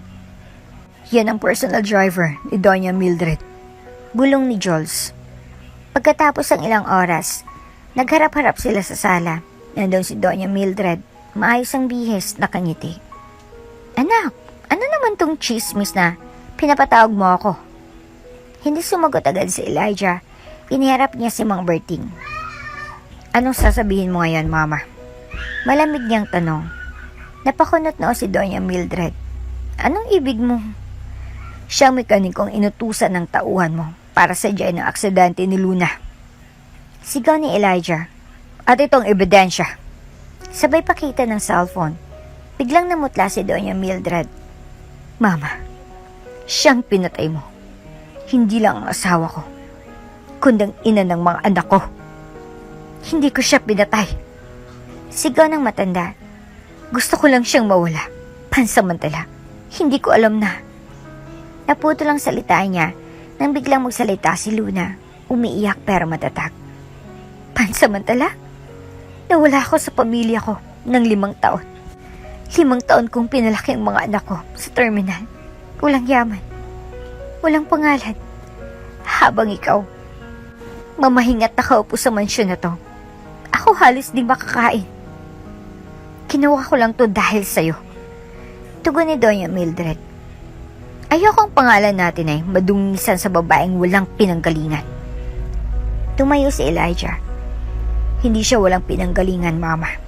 Siyang pinili ko, siyang asawa ko, at kung hindi mo kayang tanggapin yan, hindi ka ang dapat sa buhay ko." Hinubad niya ang Cortez ring na pamana pa ng pamilya. "Simula ngayon, hindi ako bahagi ng kasinungalingan mo.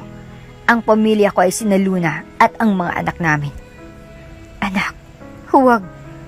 Nanginginig na si Mildred. "Luna, tara na." Bulong ni Elijah, sabay hawak sa kamay ni Luna. Sa likuran nila, napaupo sa sahig si Doña Mildred. Tulala, wala nang natirang kapangyarihan, wala nang natirang respeto. Sa van, tahimik si Luna, pero sa mga mata niya, hindi na siya takot. "Elijah," bulong niya, "bakit ngayon mo lang ako hinanap?" Tuluyang naluwa ang CEO. dahil naniwala akong wala ka na. At ang totoo, hinayaan kong sarili kong maniwala dahil mas madaling tanggapin ang pagkawala kaysa lumaban sa katotohanan. Ngumiti si Luna, bahagya. Hindi pa huli ang lahat. At sa mata nilang dalawa, nagniningning ang pag-asa ng pagbabalik ng isang pamilya, ng isang pagmamahalan, ng isang laban na ngayon lang tuluyang nagsimula. Ang desisyon ni Luna, tahimik ang loob ng van habang binabaybay nila ang daan pa uwi. Nasa harap si Elijah, tahimik lang ang mukha, hawak ang cellphone pero hindi ito ginagamit.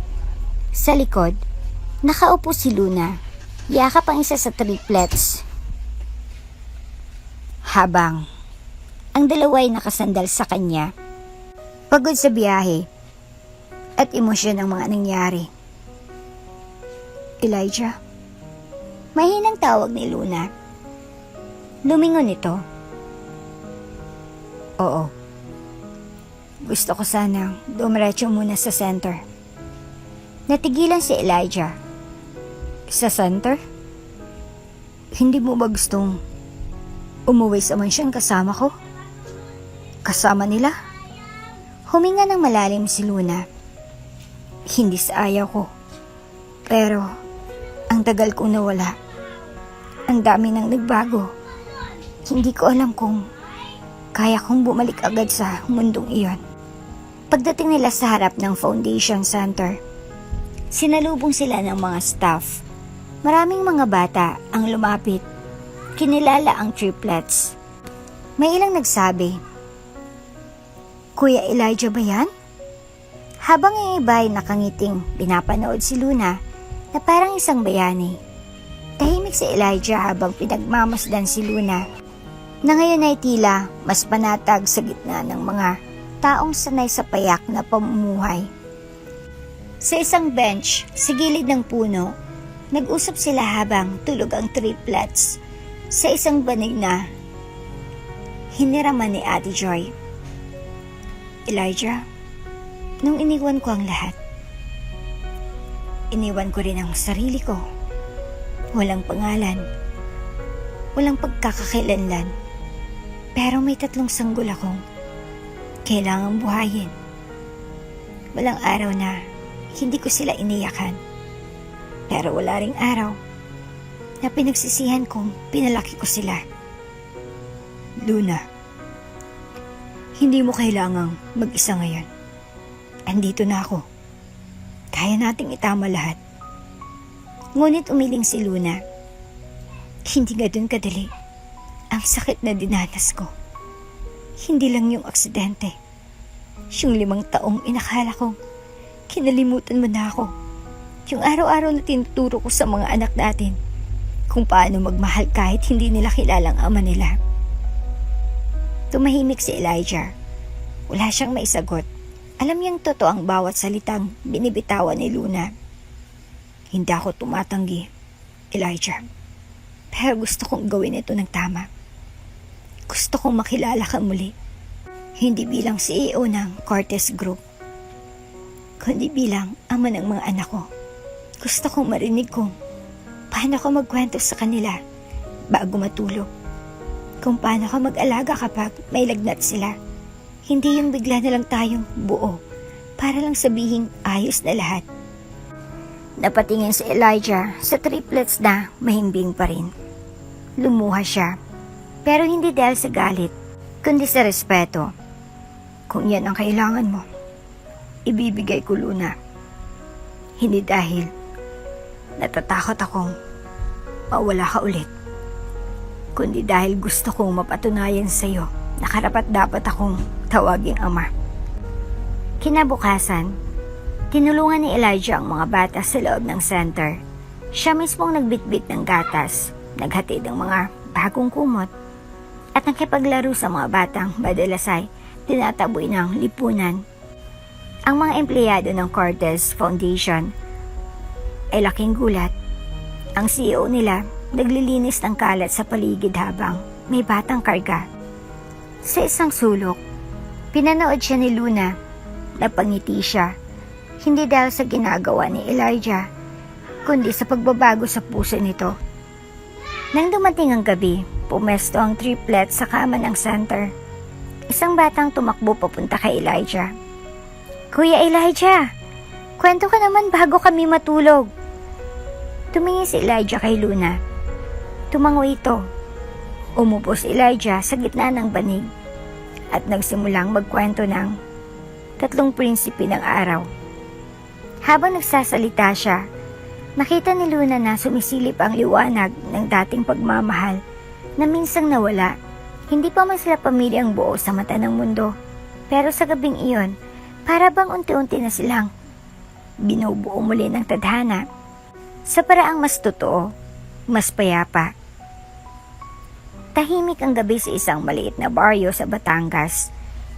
Hindi mo iisiping minsang naging laman ng pahayagan ang lalaking tahimik ngayong nakaupo sa bangkito sa labas ng bahay.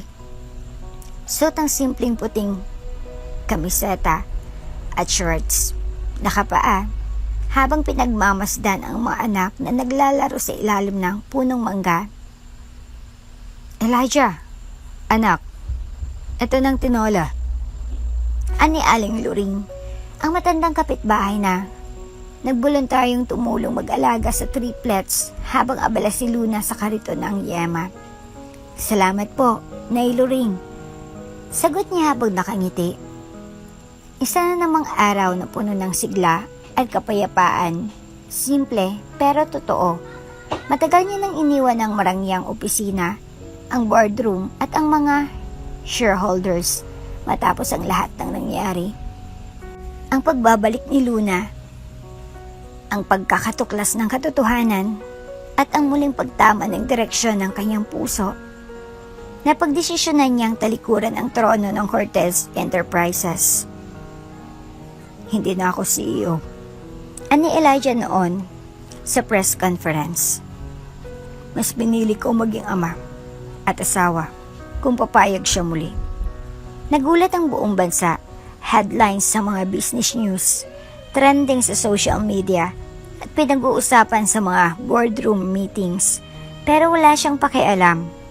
Sa kanya, sapat nang makitang triplets na masayang naglalaro at si Luna na muling ngumiti kahit hindi pa lubusang naayos ang sugat ng nakaraan. Papa, gusto ko po ng yema. Sigaw ni Liam habang tumatakbo palapit sa kanya. Oh, isa lang ha?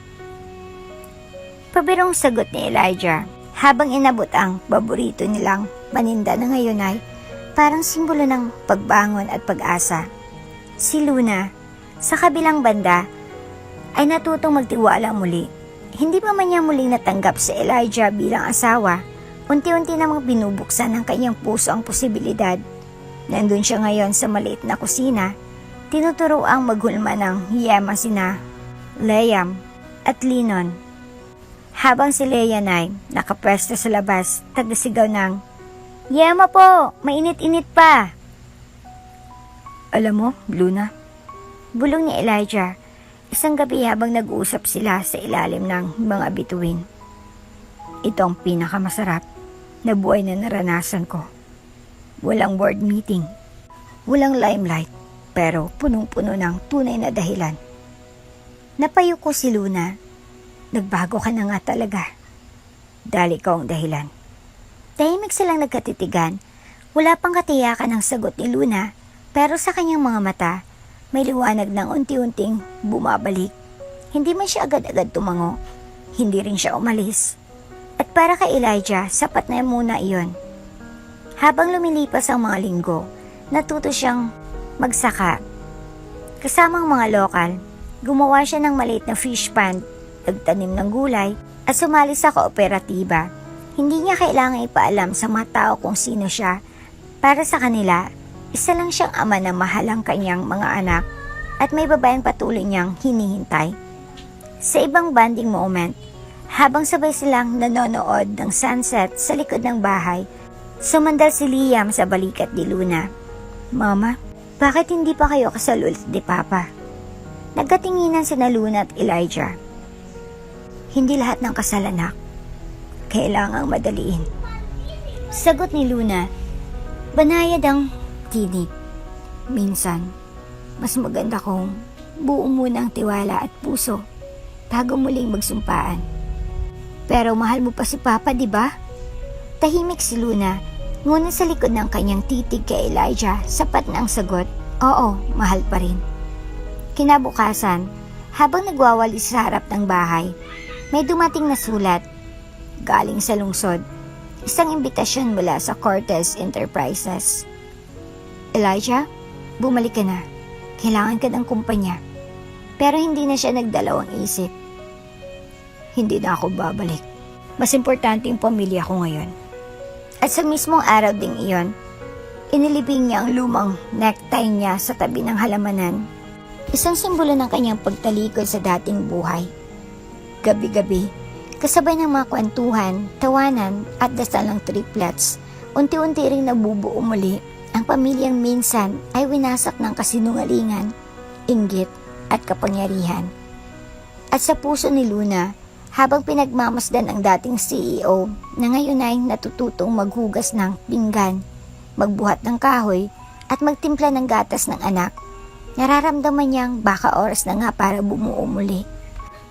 Mainit ang hapon sa terminal, ngunit tila walang pumapansing init. Ang bawat hakbang ni Elijah ay parang dumadagundong sa puso niya habang papalapit sa lugar kung saan unang nag-cross muli ang kanilang mga landas. Sa paligid, ang ingay ng mga vendor at makina ng bus ay tila musika ng isang panibagong simula. Nasa gilid si Luna, hawak ang isang basong tubig habang pinapaypayan. Si Liana, si Liam naman ay nakatayo sa upuang sementado habang si Lino ay naglalaro ng yoyo. Walang kalamalam si Luna na ilang hakbang mula sa kanya, isang lalaki ang papalapit dalang matagal ng tanong ng kanyang puso. Tumigil si Elijah ilang metro mula sa kanila, suot pa rin niya ang simpleng t-shirt at maong na pantalon. Malayo sa karaniwang formal at mamahaling pananamit ng isang CEO. Ngunit sa paningin ni Luna, siyang lalaking minsang minahal at muling bumalik sa buhay niya. Napansin ni Lino si Elijah at agad na tumakbo. Papa Elijah! Sigaw niya habang yakap ang binti ng ama. Sumunod si Liam at Liana, dala-dalang isang maliit na kahon na may nakalagay na pulang alaso. Nanay, may sorpresa kami. Wika ni Liana habang hinihila ang kamay ni Luna. Nagulat si Luna. Ha? Anong surprise tong mga anak? Dahan-dahang lumuhod si Elijah sa mismong lugar kung saan minsang tumigil si Luna sa pagtitinda ng yama. Hinawakan niyang kamay ni Luna at marahang sinabi, Luna, sa harap ng terminal na ito, sa lugar kung saan muling tumibok ang puso ko, gusto kong itanong ulit, will you marry me again? Kinabig ni Luna ang takip ng kahon at umambad ang isang pares ng singsing, ang orihinal nilang wedding rings. Isinoli noon at tapos ang paniwala ang lahat na patay na si Luna. Ngunit lihim na tinago ni Elijah sa lahat ng taon ng kanyang pagdadalamhati. This time, dagdag ni Elijah, with no secrets, no lies, no mothers who interfere, no boardroom that can take me away, just us, our family. Nanlaki ang mata ni Luna, tumulang luha niya. Paano mo? Nahanap ang singsing na yan. Hinanap ko yan sa lahat ng naiwang gamit mo noon sa bahay. Inalagaan ko. Ipinagdasal ko na balang araw. May suot ko ulit sa'yo. Nagtakip ng bibig si Luna. Ang mga mata niya ay nangungusap ng damdaming matagal nang ikinulong ng amnesia, takot at pagkakanulo. Ngunit ngayon, sa harap ng kanyang mga anak, kay Liam, kay Lino, kay Liana, alam niyang ito ang araw na tinutukoy ng tadhana. Luna, ani Elijah muli, hindi kita hinahanap para lang itamang nakaraan. Hinahanap kita para buuin ang hinaharap. Napatingin si Luna sa mga anak nila na masaya at sabik sa sagot ng kanilang ina. Napatingin siya sa singsing, sa mata ni Elijah at sa sarili niyang puso na sa kabila ng lahat ay tumibok pa rin para sa lalaking ito. Oo, bulong niya bago ito sinundan ng matamis na pagngiti. Yes, Elijah. I will marry you again. Napasigaw ang mga bata sa tuwa. Yehey! Magkakasama na tayong lahat! Tumayo si Elijah at niyakap si Luna mahigpit. Totoo, wala nang harang, wala nang pag-aalinlangan. Nagpalakpakan ang mga vendor at ilang pasahero sa paligid. May ilan pang kumuha ng video, pero sa gitna ng lahat ng ingay at kilig, isa lang ang malinaw para kay Luna, ang muling pagtibok ng pusong matagal nang nananahimik, ngayon ay handa nang magmahal muli. Hindi ko man maibalik ang mga taong nawala, Luna. Bulong ni Elijah habang magkadikit ang kanilang noo. Pero kaya kong buuin ang natitira pa nating buhay. Sumagot si Luna sa parehong tono. At kasama ng mga anak natin, buo na tayo ulit. At sa mismong terminal kung saan siya minsang ininsulto bilang babaeng nagtitinda ng yama, ngayon ay naroon siya, yakap ng lalaking minahal niya, tinatawag na muli bilang asawa. Prep the jet. Bring them home. Iyan ang mga salitang binitaw ni Elijah Cortez nang makita niyang nagtitinda ng yama sa terminalang babaeng minahal niya noon, si Luna, pitpit ang kanilang 3 anak, sina Liam, Lino at Liana. Ngayon makalipas ang ilang linggo, handa na silang bumalik hindi lang sa mansyong kundi sa bagong simula. Isang buhay na puno ng pagmamahal, pagkilom at paninindigan bilang isang buo at tunay na pamilya. Sa private jet ng Cortez ay muling bumalik sa ere. Ngunit sa pagkakataong ito, hindi para sa isang business trip o state visit, kundi para sunduin ang mga piraso ng pusong minsang nagkalas at muling pinagtagpo ng tadhana. Sa loob ng jet, tahimik si Luna habang nakatanaw sa ulap. Hawak niya ang kamay ni Elijah na nakaupo sa tabi niya sa kabilang side ng cabin. Ang triplets ay ablang-abala sa panonood sa labas ng bintana. Ang taas natin, Papa! Sigaw ni Liam, sabik na sabik sa tanawin. Mas mataas pa kaysa sa mga ulap. Dagdag ni Lino na parang laging may dagdag na karunungan. Tingnan mo, Mama! Sigaw ni Liana habang nakasilip sa bintana. May rainbow! Ngumiti si Luna. Sa dami ng pinagdaanan nila, mga luha, galit, pagkakahiwalay, parang milagrong lahat ng ito. Mula sa simpleng yama na pinagkakakitaan niya sa terminal. Ngayon ay nakasakay na silang lahat sa jet na dati parang simbolo ng distansya. Iba na tong jet na to. Bulong ni Elijah. Bakit? Tanong ni Luna habang pinapanood ang mga bata. Dati, sinasakyan ko lang to para tumakas. Para takasan ng responsibilidad. Ang puso ko. Pati ikaw, pero ngayon. Ngumiti si Luna at pinsil ang kamay ng asawa. Ngayon, sinasakyan ko to para umuwi. Para sa inyo, para sa atin. Tahimik. Hindi kailangan ng mga salita. Sa pagitan ng kanilang mga kamay, ay nandun ang pangakong hindi na muling mawawala ang isa't isa. Flashback. Matapos ang muling pagkikita sa terminal, hindi agad naging madali ang lahat. Si Luna ay may kaba pa rin sa dibdib. Gaano man kalambing si Elijah, hindi basta-basta nabubura ang sugat. Pero araw-araw, pinapatunayan ni Elijah ang pagbabago. Nagpapakumbaba siya sa harap ni Aling Marga, ang matandang babaeng tumulong kay Luna sa probinsya. Nagpatingin siya sa therapist para sa galit at pride issues niya. Nagpatayo siya ng maliit na tindahan ng yama sa mismong terminal kung saan unang nakita muli si Luna. Pero ngayon, ang mayari ay Luna na. Yama Queen, ang pangalan ng stall. May logo ng corona at 3 maliit na bilog, simbolo ng triplets. Hindi to kabayaran, hindi to guilt gift. Isa itong paraan ng pagsasabuhay ng pagmamahal. Nay, anong pakiramdam sa eroplano? Tanong ni Liana habang umuupo sa tabi ng kanyang ina. Masaya, sagot ni Luna, lalo na kapag buong pamilya. Niyakap siya ni Liana. Ayoko na. Mawalan ng pamilya, Nay. Hindi na. Bulong ni Luna sabay halik sa noo ng anak. Biglang tumabi si Elijah at yumakap din. Sumunod na rin sina Liam at Lino. Sa gitna ng ulap, sa gitna ng langit, isang pamilyang muling nabuo. Pagbaba nila sa jet, sinalubong sila ng ilang staff. Pero wala ng media, walang camera, walang social media blast. Iyon ang kondisyon ni Luna. Kung babalik kami, hindi bilang mga trophy ng pangalan mo. Babalik kami bilang pamilya, tahimik, payapa. At ganun nga ang nangyari. Naglakad silang sabay-sabay palabas ng jet. Si Elijah, si Luna, at ang tatlong munting Cortez. Sa likod nila, naiwan ang nakaraan. Sa harap nila, isang bukas na pintuan ng tahanan. Gusto ko dito.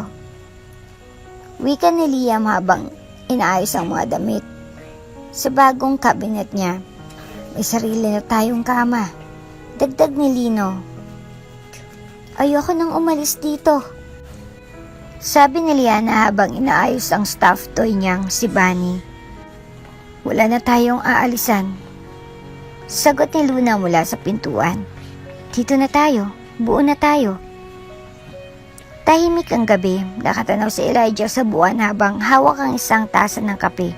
Lumapit si Luna, bitbit ang kutsa ng mga bata. Matutulog sila sa kwarto, hindi na sa iisang banig gaya dati. Wika ni Luna, pero kung gugustuhin mo, dito na lang tayo sa banig. Biro ni Elijah, ngumiti si Luna. Hindi mahalaga kung saan, basta magkasama tayo. Niyakap siya ni Elijah. Hindi mo na kailangang magtinda ng yama. Gusto ko pa rin. Sagot ni Luna. Para hindi ko na makalimutan kung saan ako nagsimula at kung paano ako minahal ng totoo. Umakyat muli ng himpapawid ang jet ng Cortez. Sa pagkakataong ito, hindi ito paalis kundi pabalik. Babalik sa puso ng pamilyang minsang nagkapira-piraso. Sa loob, makikitang nakasilip sina Liam, Lino at Leana sa bintana, tuwang-tuwa sa ulap at tanawin. Si Luna'y nakaupo, nakayakap kay Elijah, hindi bilang babaeng iniwan, kundi bilang babaeng pinili. Ang sarap ng hangin dito, Papa. Sigaw ni Liam, ang sarap ng may pamilya. Bulong ni Elijah habang nakatitig kay Luna. At doon, sa ulap ng langit, sa taas ng mundo, ang kanilang kwento ay nagsimula muli. Hindi na may luha, kundi may halakhak at yakap. Mula sa yema sa terminal, ngayon ay pag-ibig na ang bumalot sa kanilang mundo. At dito na nga po nagtatapos ang ating kwento. Hanggang sa muli. Bago ka pa lang sa channel Leto, ibang kwento ni Ate Jane, istorya mo, ikwento ko. Huwag kalimutang pindutin ang notification bell at subscribe button.